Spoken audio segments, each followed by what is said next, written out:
اور لوط کا قصہ یاد کرو جب ان کو ہم نے حکمت و نبوت اور علم بخشا اور اس بستی سے جہاں کے لوگ گندے کام کیا کرتے تھے بچا نکالا۔ بے شک وہ برے اور بد کردار لوگ تھے اور انہیں اپنی رحمت میں داخل کیا، کچھ شک نہیں کہ وہ نیک کرداروں میں تھے۔ اور نوح کا قصہ بھی یاد کرو جب اس سے پیشتر انہوں نے ہمیں پکارا تو ہم نے ان کی دعا قبول فرمائی اور ان کو اور ان کے ساتھیوں کو بڑی گھبراہٹ سے نجات دی، اور جو لوگ ہماری آیتوں کی تکذیب کرتے تھے ان پر نصرت بخشی۔ وہ بے شک برے لوگ تھے سو ہم نے ان سب کو غرق کر دیا۔ اور داؤد اور سلیمان کا حال بھی سن لو کہ جب وہ ایک کھیتی کا مقدمہ فیصل کرنے لگے جس میں کچھ لوگوں کی بکریاں رات کو چر گئیں اور اسے روند گئی تھیں اور ہم ان کے فیصلے کے گواہ تھے، تو ہم نے فیصلہ کرنے کا طریق سلیمان کو سمجھا دیا، اور ہم نے دونوں کو حکمت و نبوت اور علم بخشا تھا، اور ہم نے پہاڑوں کو داؤد کا مسخر کر دیا تھا کہ ان کے ساتھ تسبیح کرتے تھے، اور پرندوں کو بھی مسخر کر دیا تھا، اور ہم ہی ایسا کرنے والے تھے۔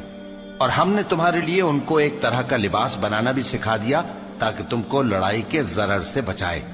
بس تم کو شکر گزار ہونا چاہیے۔ اور ہم نے تیز ہوا سلیمان کے تابع فرمان کر دی تھی جو ان کے حکم سے اس ملک میں چلتی تھی جس میں ہم نے برکت دی تھی، یعنی شام کی طرف،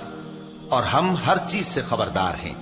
اور بڑے بڑے جنات کو بھی ان کے تابع کر دیا تھا کہ ان میں سے بعض ان کے لیے غوطہ خوری کرتے تھے اور اس کے علاوہ اور کام بھی کرتے تھے،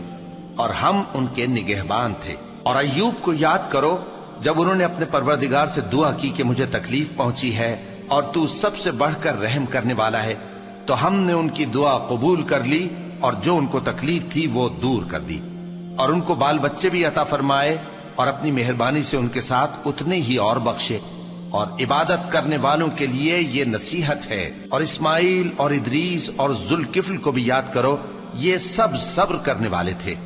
اور ہم نے ان کو اپنی رحمت میں داخل کیا، بلا شبہ وہ نیکوکار تھے۔ اور مچھلی والے پیغمبر یعنی یونس کو یاد کرو جب وہ اپنی قوم سے ناراض ہو کر غصے کی حالت میں چل دیے اور خیال کیا کہ ہم ان پر گرفت نہیں کریں گے،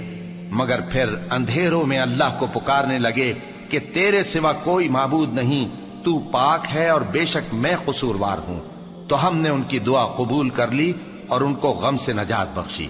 اور ایمان والوں کو ہم اسی طرح نجات دیا کرتے ہیں۔ اور زکریا کو یاد کرو جب انہوں نے اپنے پروردگار کو پکارا کہ پروردگار مجھے اکیلا نہ چھوڑ اور تو سب سے بہتر وارث ہے، تو ہم نے ان کی پکار سن لی اور ان کو یحییٰ بخشے اور ان کی بیوی کو اولاد کے قابل بنا دیا۔